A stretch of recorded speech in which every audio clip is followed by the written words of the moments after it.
Good morning. हम इन theories of emotions देख रहे थे, जिसमें हमने जेम्स लांग की थेरी, कैनन बर्ड की थेरी और शेटर एंड सिंगर थेरी देखी। जेम्स लांग की थेरी में उन्होंने ये बताया था कि हम पहले हमारे फिज़िकल अराउजल आते हैं, देन इमोशनल स्टिमुलस हमको आता है, इमोशंस आते हैं। मतलब हम रोते हैं इसलिए हम उदास होते हैं, we cry so we sad. और बाद में जो कैनन बर्ड की थ्योरी थी, वो थ्योरी इससे थोड़ी सी अलग थी। थोड़ी सी नहीं, काफ़ी कुछ डिफरेंट था कैनन बर्ड की थ्योरी और शटर सिंगर की थ्योरी, बल्कि थोड़ी मिलती जुलती है, लेकिन जेम्स लांग की थ्योरी बिल्कुल ही अलग है। और जेम्स लांग की थ्योरी में ऐसे उन्होंने बताया है कि अगर आपके जो फिज़िकल अराउजल होते हैं, जो फिज़िकल होता है, उसकी वजह से, ये फिजियोलॉजिकल चेंजेस की वजह से आप इमोशन एक्सपीरियंस करते हो, इमोशन आप महसूस करते हो। जबकि कैनन बर्ड का ऐसा मानना है कि जब हम कोई स्टिमुलस को परसीव करते हैं हमारे सेंसरी ऑर्गन से, जो भी हमारे सेंसरी ऑर्गन है, टच, आइज, स्मेल, हियरिंग, जितने भी हमारे जो भी सेंस हम रिसीव करते हैं, जो भी स्टिमुलस हम परसीव करते हैं, तो वो पहले हमारे थैलेमिक, हाइपोथैलेमिक रीजन में जाते हैं, जिसकी वजह, और साथ ही साथ वहाँ से वो जो इंटरनल ऑर्गन्स है वहाँ से स्टिमुलस सेरेब्रल कॉर्टेक्स में भी जाते हैं। तो सेरेब्रल कॉर्टेक्स, थैलेमिक और हाइपोथैलेमिक रीजन फिजिकल स्टिमुलस को रिसीव करते हैं, जबकि सेरेब्रल कॉर्टेक्स जो है हमारा, वो इमोशन को एक्सपीरियंस करते हैं। तो ये दोनों चीज़ें साथ में होती हैं, फिजिकल अराउजल और इमोशनल एक्सपीरियंस दोनों ही साथ में होते हैं, ऐसा कैनन बर्ड का कहना है। और शेटर एंड सिंगर की थ्योरी को कॉग्निटिव थ्योरी के नाम से भी जाना जाता है।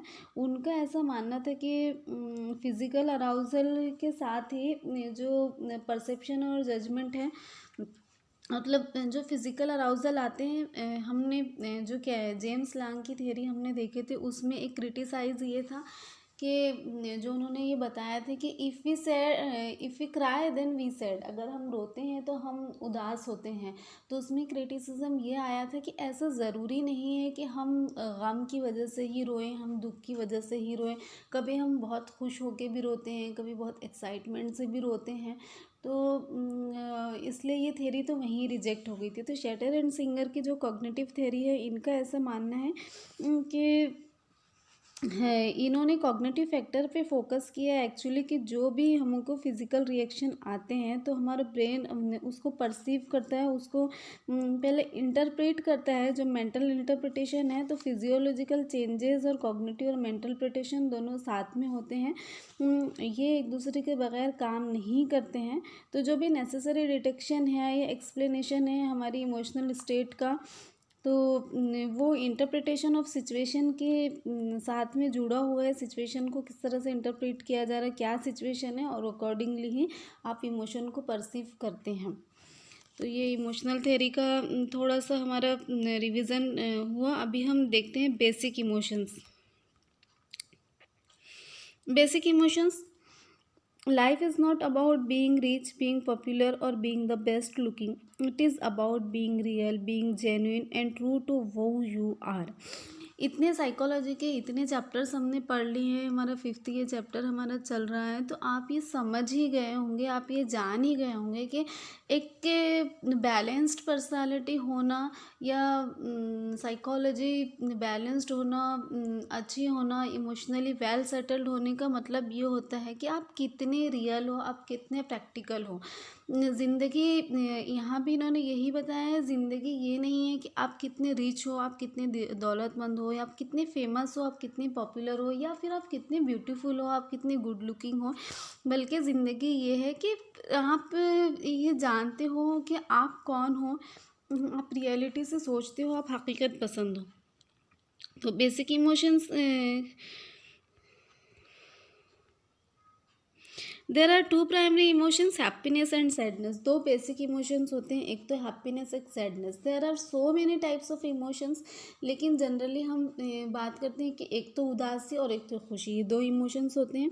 As our experiences change, the emotions transform to various levels giving it different name. Example, happiness can also be transform to joy, sadness can transform to grief और शेम। तो लेकिन हमारे जो इमोशंस है, इमोशंस के जो एक्सपीरियंसेस है, तो फिर ये इसको चेंज करते हैं। लेकिन बेसिक हैप्पीनेस है, अभी हैप्पीनेस जॉय भी हो सकता है, हैप्पीनेस एक्सिलरेशन भी हो सकता है, एक्साइटमेंट भी हो सकता है, ऐसे सैडनेस ग्रीफ भी हो सकता है, आगे बढ़ के वो शेम भी हो सकता है। लेकिन बेसिक इमोशन हैप्पीनेस और सैडनेस है। We experience various emotions in different situations. हम अलग अलग सिचुएशन में मुख्तलिफ़ किस्म के इमोशंस को एक्सपीरियंस करते हैं। At times our emotions are so intense that we are ruled by our emotions. ऐसा भी वक्त आता है कि जब इतने हमारे इमोशन इतनी शिद्दत में से होते हैं, इतने गहरे होते हैं, इतना जज्बात का गलबा हमारे ऊपर होता है, जज्बात इतने हावी हो जाते हैं कि लगता है वो हम पर हुक्मरानी कर रहे हैं, रूल कर रहे हैं, वो हम पर इमोशंस आर रूलर। कि बहुत बार ऐसा होता है कि हमारी बिल्कुल सोचने सलाहियत, समझने की सलाहियत जैसे ख़त्म हो जाती है, हम कुछ सही सोच नहीं पाते, सही डिसीज़न नहीं ले पाते और इमोशंस में आकर कोई डिसीज़न लेते हैं, इमोशन में आकर इमोशंस में रहते हुए कोई काम करते हैं। तो ये होता है कि आप रियलिटी से हटकर बहुत अनरियलिस्टिक या अनएक्सपेक्टेड आप काम करते हो। वो ये यही होता है कि इमोशंस आप पे रूलिंग करने लगे हैं, अभी वो आपके रूलर हो गए हैं। Our perception, decisions and actions are influenced by emotions at that time. और जब जिस वक्त हम बहुत ज़्यादा जज्बात में होते हैं, बहुत इमोशंस में होते हैं, तो हमारे परसेप्शन, हमारे डिसीज़न, हमारे एक्शंस सारे ही के सारे उस इमोशंस के असर में आए हुए होते हैं। उस इमोशंस का उस इमोशन का इन्फ्लुएंस उस पर दिखता है। डिसीज़न और एक्शन तो आपके समझ में आ रहा है, आ ही गया होगा कि हम जो गलत डिसीज़न ले लेते हैं, कभी सही भी हो सकता है वो, या उस वक्त हम जो एक्शन लेते हैं, उस वक्त हम जो काम करते हैं, तो वो। लेकिन परसेप्शन क्या, परसेप्शन ये कि आप जब बहुत ज़्यादा जज्बात में होते हो, आप जब बहुत ज़्यादा इमोशन में होते हो, तो आपको सामने की भी चीज़ दिखाई नहीं देती है, ये सामने की भी चीज़ आपको समझ में नहीं आती। कोई इंसान से किसी इंसान पर आपको बहुत गुस्सा है, तो आपको उसकी अच्छी बात भी गलत लगती है। किसी इंसान पर आपको बहुत गुस्सा है, तो उसकी कोई खूबी भी आपको समझ में नहीं आती है, या आप उसको बिला वजह के डांटते हो। इवन आपको आपके बच्चे पर आप किसी बात पर गुस्से में हो, किसी बात पे गुस्सा भी एक इमोशन है, एंगर भी एक इमोशन है, तो आप आपके खुद के बच्चे को बिला कसूर डांट देते हो, बिला वो कुछ अच्छा भी काम करते हैं तो आप उसको बुरी नज़र से देखते हैं, या आप उसको बुरा बोलते हैं। तो ये होता है कि आपको परसेप्शन भी उसके लिए आपका परसेप्शन भी आपके इमोशन के इन्फ्लुएंस में होता है। कोई एक इंसान जिसके ऊपर आपको गुस्सा है, आप उसकी कोई भी बात को सही समझने के लिए तैयार नहीं होते, आप उसकी कोई। और ऐसा भी होता है कि कभी कभी आप किसी के प्यार में इतने अंधे हो जाते हो, या आप किसी की मोहब्बत में इतना आपकी आंखों पर पट्टी बन जाती है कि आपको परसेप्शन उससे भी इन्फ्लुएंस हो जाता है कि वो कितना भी गलत हो या कुछ भी हो, आपको कुछ दिखाई ही नहीं देता, आपको समझ में ही नहीं आता। अगर सारी दुनिया मिल के भी आपको बताए कि उसमें ये बुराई है, या ये गलत हो रहा है, या इससे ये नुकसान हो सकता है, तो वो चीज़ आपको नहीं समझ आती। तो इसका ये मतलब नहीं होता कि आपके कोई फॉल्ट हो गया है, कुछ प्रॉब्लम हो गई है, कुछ आपके विजुअल सेंसेशन में कुछ प्रॉब्लम है क्या। बस ये होता है कि आपकी जो सोचने समझने की और परसीव करने की जो एबिलिटी है, वो इन्फ्लुएंस हो जाती है आपके इमोशन की वजह से, और उसकी वजह से आप उस चीज़ों को सही समझ नहीं पाते, सही जान नहीं पाते। इसलिए हमेशा ये इस बात का ध्यान रखना चाहिए कि हम कभी भी कोई भी डिसीज़न इमोशंस में आकर ना लें। जिस वक्त हम बहुत इमोशन के इन्फ्लुएंस में हैं, हम बहुत इमोशनल हो रहे हैं, उस वक्त हमने कोई भी डिसीज़न नहीं लेना चाहिए, ना अच्छा ना बुरा, ना प्यार का ना गुस्से का। किसी भी चीज़ का नौकरी ज्वाइन करने का, ना नौकरी छोड़ने का, कोई एजुकेशन हासिल करने का, या उसको छोड़ के कोई दूसरी लाइन पकड़ने का, कोई भी डिसीज़न हमने इमोशंस में नहीं लेना चाहिए। जिस वक्त हम काम हो जाए, वो जो बहाव है वो उतर जाए, आपके जज्बात थोड़े ठंडे हो जाए, सेटल हो जाए, जब आप रियलिटी से सोचने लगो, रैशनली आप सोचने लगो, तब आपने डिसीज़न लेनी चाहिए। Some emotions occurs for a brief period of time, like exploding in anger, whereas some emotions are long lasting, like love. कुछ इमोशंस ऐसे होते हैं जो कुछ लम्हे के लिए होते हैं, कुछ वक्त के लिए होते हैं। जैसे किसी पर आपको बहुत ज़्यादा गुस्सा आया है तो ठीक है, आपको थोड़ी देर के लिए गुस्सा आता है, थोड़े दिनों के लिए गुस्सा आ सकता है, कुछ महीनों या सालों के लिए गुस्सा आ सकता है, लेकिन फिर आपका वो गुस्सा ख़त्म हो जाता है। और ऐसा तो होता ही है कि इस वक्त जिस जिस लम्हे जिस पल आपको गुस्सा आया है, वो इंटेंसिटी तो नेक्स्ट डे में ही या 1-2 घंटे में तो कम हो ही जाती है। रहता है, बहुत ज़्यादा रहती है इंटेंसिटी, लेकिन उससे तो कम हो ही जाती है। लेकिन कभी कभी इमोशंस ऐसे भी होते हैं कि जो बहुत लॉन्ग लास्टिंग चलते हैं। जैसे किसी की मोहब्बत में अंधे हो जाते हैं आप, किसी की जो प्यार का जज्बा आप में आ जाता है, तो फिर सालों निकल जाते हैं, पूरी ज़िंदगी निकल जाती है और आप उस फेज़ से बाहर नहीं निकल पाते हो।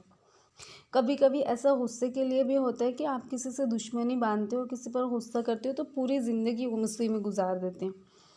Some emotions are important from the perspective of our survival, like fear, whereas some emotions are important for our physiological well-being. कुछ इमोशंस हमारे सर्वाइवल के लिए बहुत ज़्यादा अहम होते हैं। जैसे कि डर हो गया। डर का एक इमोशन ऐसा है, फियर एक इमोशन ऐसा है जो इंसान के अंदर होना ही चाहिए। अगर वो इमोशन नहीं है तो आपका सर्वाइवल ख़तरे में पड़ सकता है। हमको बहुत सारी ख़तरनाक चीज़ों से डर लगता है। जैसे आग से डर लगता है, बहुत पानी का बहाव तेज़ है या बहुत ज़्यादा पानी है, हमको उससे डर लगता है। कोई ख़तरनाक जानवर से हमको डर लगता है, इलेक्ट्रिक को हाथ लगाने से हमको डर लगता है। अगर ये डर हमारे अंदर नहीं है तो हम क्या करेंगे? वो हमको डर की फीलिंग ही नहीं आ रही, हम आग में हाथ डालेंगे क्योंकि वो खूबसूरत दिख रही है तो हम उसको छूना चाहेंगे। लेकिन एक डर होता है, हमको मालूम है, तो हमको उससे डर लगता है कि हम उसको छुएंगे तो हमारा हाथ जल जाएगा, इसलिए हम रुकते हैं। इलेक्ट्रिसिटी है या पानी बहुत खूबसूरत दिखाई देता है, लेकिन हमको पता है कि हम इसमें बहुत आगे बढ़ेंगे तो हम डूब जाएंगे, हमारी जान खतरे में होगी, इसलिए हम एहतियात करते हैं वो डर की वजह से। लेकिन बहुत बार ऐसा होता है कि कुछ लोगों का किसी एक्सीडेंट की वजह से एमिगडाला इन्फ्लुएंस होता है, एमिगडाला पे चोट लगती है, उस पर कोई असर आता है। एमिगडाला हमारे ब्रेन का वो पार्ट है जो हमारे फियर को कंट्रोल करता है। तो अगर एमिगडाला इंजर्ड हो जाता है, वो ज़ख्मी हो जाता है, तो वो इंसान में से डर निकल जाता है। इंसान में से मतलब उसको डर की फीलिंग ही नहीं आती, तो उससे उसका सर्वाइवल ख़तरे में पड़ जाता है। वो आग में हाथ डाले तो उसको समझ में नहीं आता, उसको फील ही नहीं होता कि नहीं, इससे मुझे बहुत नुकसान हो जाएगा या इससे मेरा हाथ जल जाएगा। तो इससे ये होता है कि हमारे फिजियोलॉजिकल और साइकोलॉजिकल वेलबींग दोनों के लिए ज़रूरी है बहुत सारे इमोशंस का हमारे अंदर होना। Emotions can be socially appropriate और इनअप्रोप्रिएट और sometimes even socially obligatory. Emotion को अगर हम समाजी नज़रिए से देखते हैं, माशरती नज़र से देखते हैं, सोशली हम उसको देखते हैं, तो बहुत बार ये मुनासिब या नामुनासिब, अप्रोप्रिएट और इनअप्रोप्रिएट होते हैं। और बहुत बार तो ऑब्लिगेटरी भी होते हैं, यानी कंपलसरी आपको वैसे शो करना पड़ता है, भले ही आपको वो इमोशंस आ रहे हो या नहीं आ रहे हो, लेकिन आपको वो शो करना पड़ता है। आप आपके बॉस के घर में कोई डेथ हुई, अभी आप वो बॉस को कितना भी नापसंद करते हैं, आपको कितना भी उसके ऊपर गुस्सा है, लेकिन आप उसके घर में जब आप वो फ्यूनरल पे जाएंगे तो आपको ऐसे दिखाना पड़ेगा कि yes you are also sad. तो ये सोशली ऑब्लिगेटरी हम इसको कह सकते हैं। जैसे इसमें भी एग्जांपल दी है, at a funeral we are expected to show sadness. Funeral के टाइम पे हमको सैडनेस दिखानी होती है। Basic emotions serve as a base for the more complex emotions which results from the combination of basic emotions। तो जो basic emotions होते हैं वो मोर कॉम्प्लेक्स इमोशंस के लिए एज ए बेस सर्व करते हैं। वो जो कि कॉम्बिनेशन होते हैं डिफरेंट बेसिक इमोशंस का। जैसे हमने देखे थे कि एक बेसिक इमोशन हमारा हैप्पीनेस है और फिर बाद में वो जॉय में बदलता है, एक्सेलरेशन में बदलता है, एक्साइटमेंट में बदलता है। तो ये सारे कॉम्प्लेक्स इमोशंस हैं। Researchers have difference in opinion regarding the number of basic emotions, but there is acceptance of the view given by Paul Ekman. He has suggested 6 basic types of emotions. Researchers ने different type के emotions बताए हैं, लेकिन सारे ही लोगों का एक इस पे सजेशन सभी लोगों का एक्सेप्टेंस हुआ है। जो पॉल एकमैन ने 6 बेसिक्स टाइप के इमोशंस बताए हैं, उसमें है वो देखते हैं हम कौन कौन से इमोशंस हैं। You must have identified the emotion in the example let us understand them more one by one. पहले ये हम एक्टिविटी देख लेते हैं। It's Riya's 18th birthday today and her friend has given her a surprise party. रिया का birthday है और उसकी फ्रेंड ने उसको एक सरप्राइज पार्टी दी है। Rohan recently had a breakup with his long time girlfriend with whom he was in love deeply. Rohan किसी लड़की से बहुत ज़्यादा प्यार करता था, लेकिन उसका ब्रेकअप हो गया अभी जल्दी ही। Samir had a disagreement with his best friend over where to go for a picnic and the situation got heated up. Sameer का अपने दोस्त से इस बात पे नाइत्तेफाकी हो गई है कि पिकनिक पे कहाँ जाना चाहिए, और अभी मामला बहुत गर्मा गया है। Sumi has come to know that she has failed in her exam and she is figuring out how she will convey this to her parents. Sumi को पता चला है कि वो एग्ज़ाम में फ़ेल हो गई है और अभी वो सोच रही है कि किस तरह से अपने पेरेंट को बताया जाए। Ashmit suddenly saw his school best friend across the street after many years. Ashmit को रोड पर अचानक ही अपना एक बहुत पुराना दोस्त मिल जाता है, कई साल पुराना स्कूल का दोस्त। Amy open today's newspaper and read the news of a 5-year-old getting gang raped. Amy आज का पेपर पढ़ती है तो उसको पता चलता है कि 5 साल की बच्ची का किसी ने गैंग रेप किया है। You must have identified the emotions in the above example. Let us understand them more one by one. हमने समझ ही गए होंगे बेसिक इमोशंस, इसमें से किस किस को कैसे कैसे इमोशंस आए होंगे। अभी एक के बाद एक हम उसको समझते हैं। फर्स्ट है happiness. In the example of Riya, she will experience happiness as her friends are giving her a surprise birthday party. रिया का बर्थडे पार्टी था और उसकी फ्रेंड ने उसको सरप्राइज रिया का बर्थडे था और उसकी फ्रेंड ने उसको सरप्राइज बर्थडे पार्टी दी, तो डेफिनेटली उसने हैप्पीनेस के इमोशन को परसीव किया होगा। Happiness is the most positive emotion which we all experience and it is also associated with satisfaction. अभी happiness और किस किस से associate है? Satisfaction, contentment and joy. It's closely associated with our psychological well-being, health and longevity. ये हमारी psychological well-being और health से इसका बहुत गहरा connection है। Then is sadness. In the case of Rohan, he will experience sadness after the breakup. अभी रोहन का ब्रेकअप हुआ है उसकी गर्लफ्रेंड के साथ में, तो डेफिनेटली सैडनेस की फीलिंग उसको आ रही होगी। Sadness is characterized by some other related feeling like disappointment, grief and hopelessness. Sadness के साथ में और भी दूसरे वर्ड्स जुड़ते हैं, दूसरे कॉम्प्लिकेटेड इमोशंस उसके साथ में ये होते हैं।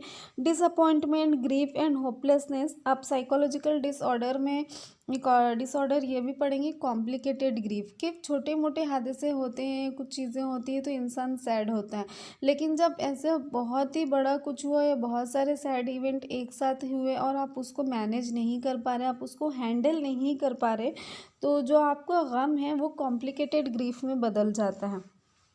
साथ ही होपलेसनेस, आप पूरी उम्मीद छोड़ चुके होते हो। As we experience happiness we also experience sadness from time to time. जिस तरह ज़िंदगी में हम बहुत बार हैप्पीनेस एक्सपीरियंस करते हैं, इसी तरह बहुत बार सैडनेस भी एक्सपीरियंस करते हैं। बहुत बार हम बहुत खुश होते हैं तो बहुत बार हम उदास भी होते हैं।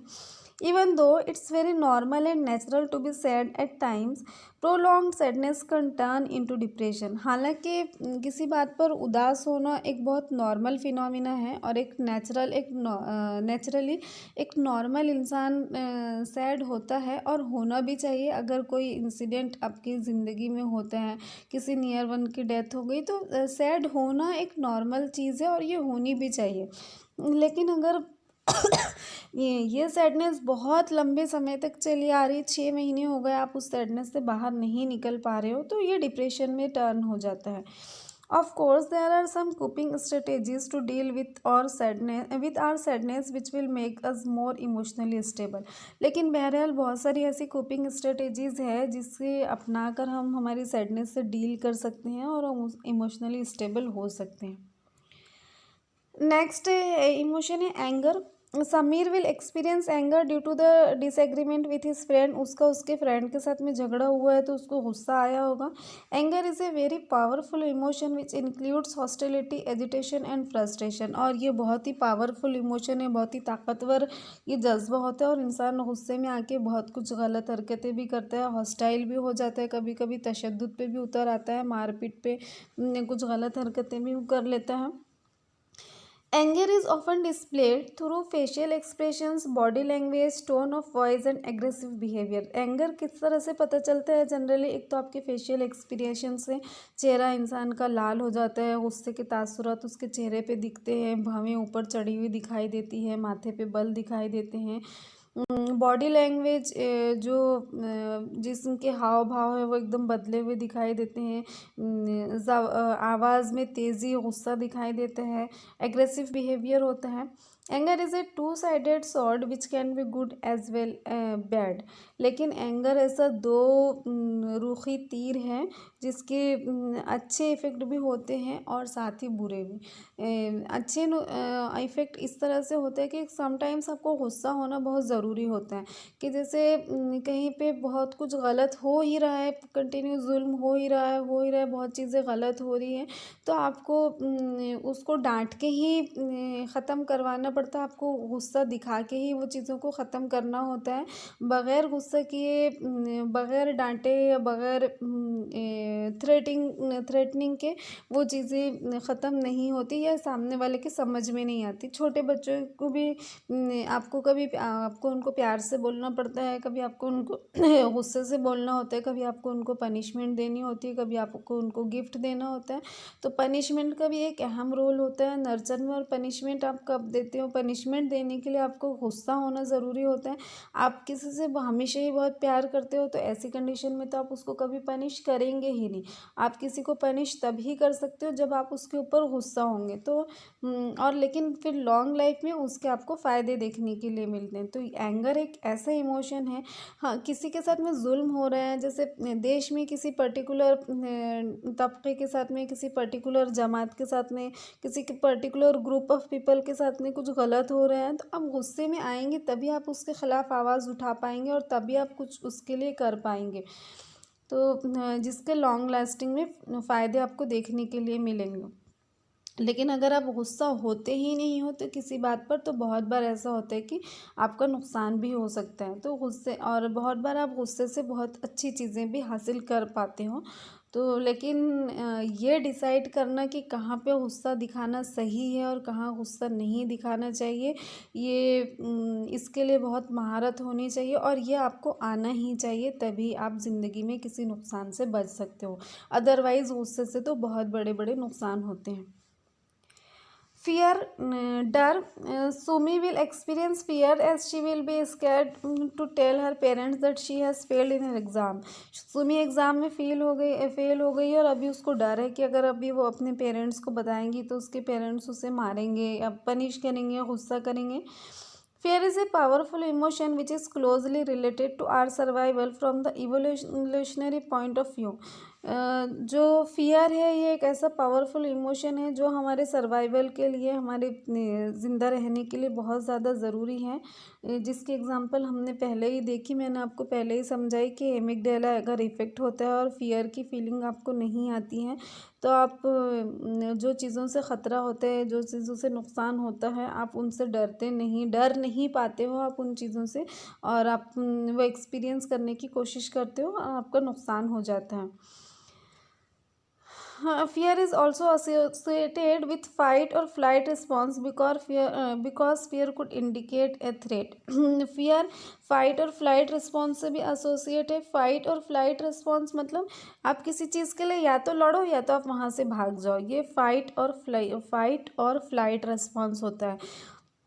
कि आप या तो अपने हक के लिए कोई आपके ऊपर जुल्म कर रहा है तो आप डर के या तो आप वहाँ से भाग जाओ, या फिर आप बहुत ज़्यादा डर गए हो और आपको ऐसे लगता है कि नहीं आपका बहुत बड़ा नुकसान हो जाएगा, तो आप उसके खिलाफ उठ जाते हो, आप फाइट करने लगते हो। तो फाइट और फ्लाइट की रिस्पॉन्स से भी ये बहुत एसोसिएट है, क्योंकि फियर एक थ्रेट की तरह होता है, एक धमकी की तरह होता है।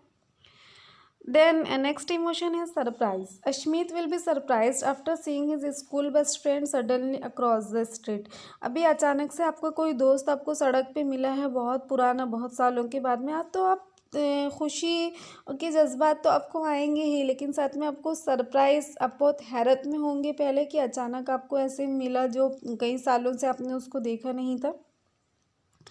Surprise is associated with a physiological state of response after some unexpected event.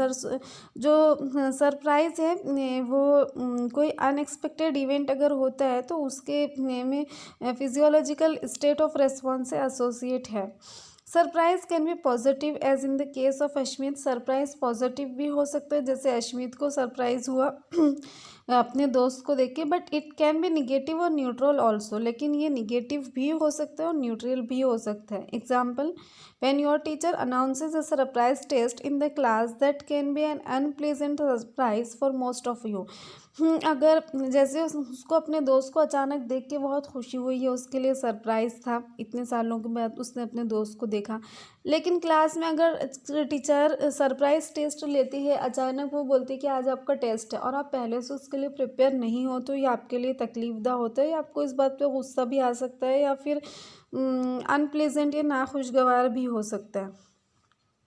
Surprise can sometimes increase your adrenaline, which will further prepare your body for fight or flight response. जो सरप्राइज है ये अपने adrenaline hormone को secrete करता है, बढ़ाता है, और आप फाइट और फ्लाइट कंडीशन में आ जाते हो। आपकी बॉडी फाइट या फ्लाइट के लिए प्रिपेयर हो जाती है, या तो आप वहाँ से भाग जाएंगे, जैसे सर ने आपको क्लास में अचानक टेस्ट के लिए बोला है तो आप क्लास छोड़ के चले जाएंगे कि ठीक है अभी जो होगा देखा जाएगा, बाद में डांट पड़ेगी, कुछ भी होगा, या तो फिर आप वो टेस्ट करने के लिए बैठ जाएंगे कि अब जो होगा वो देख लेंगे हम, वो जितने भी मार्क्स आए उसको हम फेस कर लेंगे। या फिर ऐसे भी हो सकता है कि आप टीचर्स से कोई टीचर से बदतमीज़ी कर ले कि आप पहले बताया नहीं, ऐसा नहीं है, जो कुछ भी, तो ये आपकी बॉडी इसके लिए प्रिपेयर होती है। Then disgust. Amy is going to experience disgust as she reads the news of a gang rape.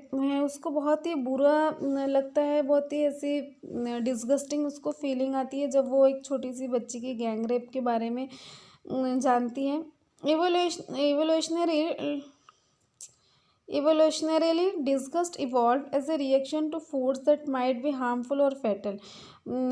ये जो डिस्गस्टिंग फीलिंग है ये किसी, जैसे आप किसी फूड को देखते हो कि वो हार्मफुल है, नुकसानदेह है, तो आपको कैसे लगता है? So generally disgust is more common reaction given to the taste और smell that has gone bad.